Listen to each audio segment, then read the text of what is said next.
इस भाग में हम जानेंगे विघ्नहर्ता गणेश के अद्भुत स्वरूपों के रहस्य, जहां हर स्वरूप छुपाए हैं शक्ति, चमत्कार और जीवन के गूढ़ रहस्य। जुड़े रहिए दिव्य यात्रा के साथ।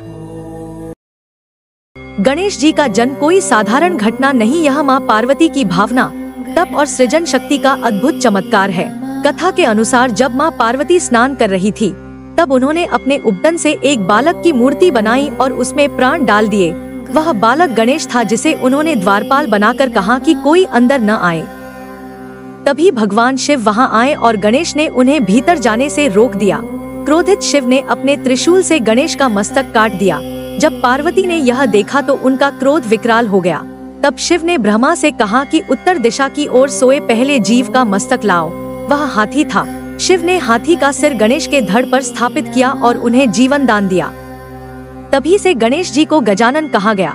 यह घटना केवल जन्म कथा नहीं, बल्कि यह बताती है कि भक्ति, निष्ठा और आज्ञा का फल अंततः देवत्व में परिवर्तित हो जाता है। गणेश को प्रथम पूज्य क्यों कहा गया, इसका रहस्य भी यही छिपा है। शिव ने आशीर्वाद दिया कि जब तक संसार रहेगा तब तक हर शुभ कार्य से पहले गणेश की वंदना की जाएगी। शिव ने गणेश जी का सिर क्यों काटा, यह प्रश्न केवल एक कथा नहीं, एक गहरा रहस्य है। माता पार्वती ने अपने उपटन से एक बालक को जन्म दिया और उसे आदेश दिया कि वह उनके स्नान तक किसी को भीतर न आने दे। बालक गणेश पूरी श्रद्धा से द्वार पर खड़े हो गए। तभी भगवान शिव वहां पहुँचे और अंदर जाने लगे, पर गणेश ने उन्हें रोका। शिव ने समझाने की कोशिश की, पर गणेश अपने कर्तव्य पर अडिग रहे। यह टकराव तप और आज्ञा का था। शिव ने क्रोध में आकर त्रिशूल से उनका सिर काट दिया। यह केवल क्रोध नहीं, यह ब्रह्मांड के नियमों की परीक्षा थी। जब पार्वती ने यह देखा तो उनका रौद्र रूप प्रकट हुआ। सारे लोग कांप उठे। तब शिव ने पश्चाताप करते हुए उत्तर दिशा की ओर भेजा, जहां से एक हाथी का सिर लाया गया और गणेश पर स्थापित किया गया। यह घटना बताती है कि नियम चाहे किसी के भी हो, उनका उल्लंघन नहीं किया जा सकता। यह भी सिखाती है कि विनाश के बाद ही पुनर्जन्म होता है और गणेश उसी दिन से प्रथम पूज्य कहलाए। शिव का यह निर्णय ब्रह्मांड की लय को संतुलित करने का कार्य था। गणेश जी को हाथी का सिर ही क्यों मिला, यह रहस्य केवल एक कथा नहीं, ब्रह्मांडीय प्रतीकों से जुड़ा गूढ़ संकेत है।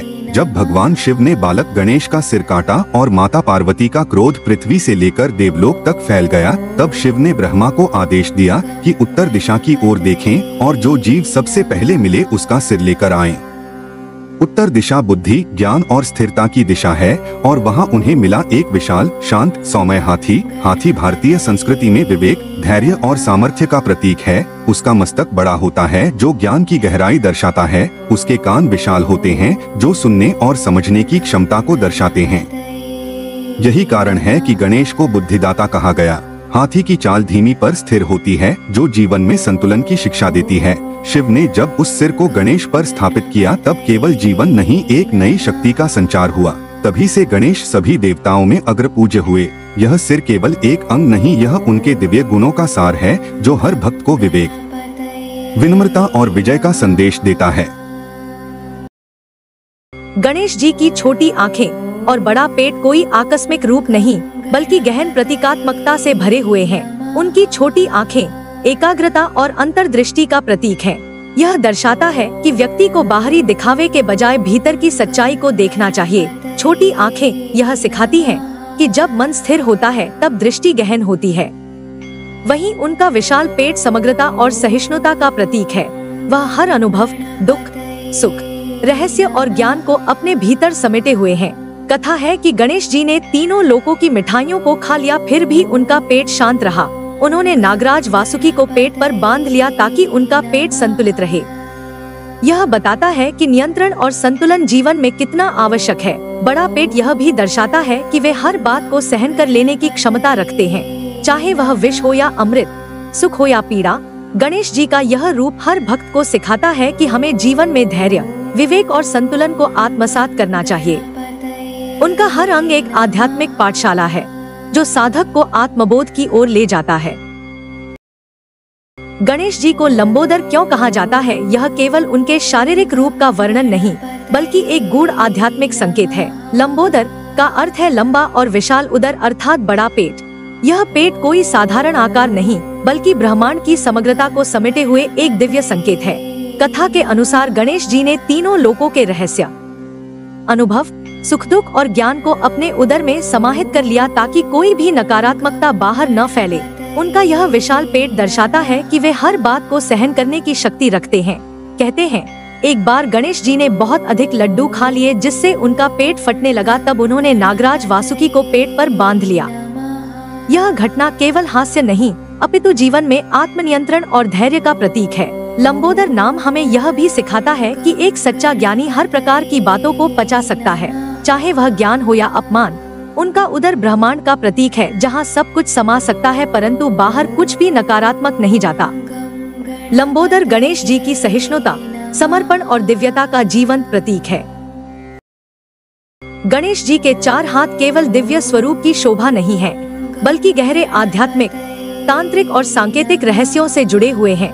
4 हाथों का अर्थ है चतुर्दिक शक्ति, चारों दिशाओं में नियंत्रण और जीवन के 4 प्रमुख तत्वों मन, बुद्धि, चित्त और अहंकार पर विजय का संकेत। उनके प्रत्येक हाथ में रखी वस्तु भी विशिष्ट अर्थ रखती है। एक हाथ में पाश होता है जो दर्शाता है कि वे भक्त को बंधनों से मुक्त कर सकते हैं। दूसरा हाथ अंकुश धारण करता है जो मन को नियंत्रण में रखने का प्रतीक है। तीसरा हाथ मोदक लिए रहता है जो आत्मिक आनंद और साधना से प्राप्त सुख का प्रतीक है। और चौथा हाथ वर मुद्रा में होता है जो यह संकेत देता है कि वे अपने भक्तों को अभय, आशीर्वाद और सिद्धि प्रदान करते हैं। 4 हाथ 4 दिशाओं, 4 वेदों और 4 युगों के प्रतीक हैं। यह बताते हैं कि गणेश जी संपूर्ण काल और ज्ञान पर अधिकार रखते हैं। उनका यह रूप साधक को यह सिखाता है कि एक संतुलित जीवन के लिए संयम, विवेक, भक्ति और करुणा चारों की आवश्यकता होती है। गणेश जी के 4 हाथ आत्मा के 4 पथों का मार्गदर्शन करते हैं, ज्ञान, कर्म, भक्ति और योग। गणेश जी का मूषक वाहन कैसे बना? यह कथा रहस्य, प्रतीक और अध्यात्म से भरी हुई है। मूषक कोई साधारण प्राणी नहीं बल्कि अहंकार, चंचलता और मन की गति का प्रतीक है जो सामान्यतः रात्रि में सक्रिय रहता है, छिपकर चलता है और हर चीज को कुतरने की प्रवृत्ति रखता है। ऐसे मनोभावों को जो नियंत्रण में न आए उन्हें साधना कठिन है। कथा अनुसार एक बार कर्ण पिशाच नामक असुर ने तपस्या से सिद्धियां प्राप्त की और अत्याचार फैलाने लगा। भगवान गणेश ने उसे पराजित किया और अपने कमलवत कोमल परंतु सशक्त रूप से उसे एक मूषक में बदल दिया। मूषक गणेश जी के चरणों में गिरकर क्षमा मांगने लगा। तब गणेश जी ने उसे अपना वाहन बना लिया। मूषक वाहन बनने का अर्थ है कि गणेश जी ने मन, अहंकार और चंचलता को अपने वश में कर लिया और उसे अपनी सेवा में लगाया। यह हमें सिखाता है कि जो अपने मन को वश में कर लेता है वही सच्चा गणपति बनता है। मूषक का छोटा आकार और गणेश जी का विशाल स्वरूप यह दर्शाता है कि ब्रह्मज्ञान के आगे सबसे बड़ा अहंकार भी लघु बन जाता है और यदि साधक में विनम्रता हो तो वह अपने सबसे कमजोर पक्ष को भी शक्ति में बदल सकता है।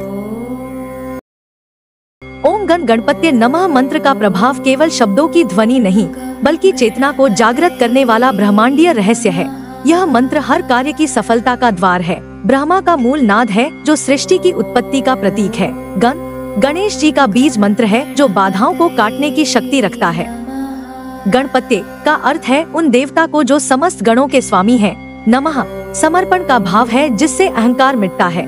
इस मंत्र का जप जीवन की रुकावटों को दूर करता है, चित्त को स्थिर करता है, बुद्धि को तेज करता है और आत्मबल को जागृत करता है। यह मंत्र साधना की गहराई को छूता है जिससे साधक के जीवन में अद्भुत सकारात्मक ऊर्जा प्रवेश करती है। कहते हैं ऋषि मुनि भी साधना के आरंभ में इसी मंत्र का उच्चारण करते थे जिससे समस्त विघ्न नष्ट हो जाएं। यह मंत्र भय, भ्रम और नकारात्मकता को नष्ट करता है। विद्यार्थी, व्यापारी, साधक, कलाकार सभी को यह मंत्र अद्भुत सफलता और स्थिरता देता है। इसका नाद ब्रह्मांड के सूक्ष्मतम स्तर को स्पर्श करता है और साधक के जीवन को गणेशमय बना देता है।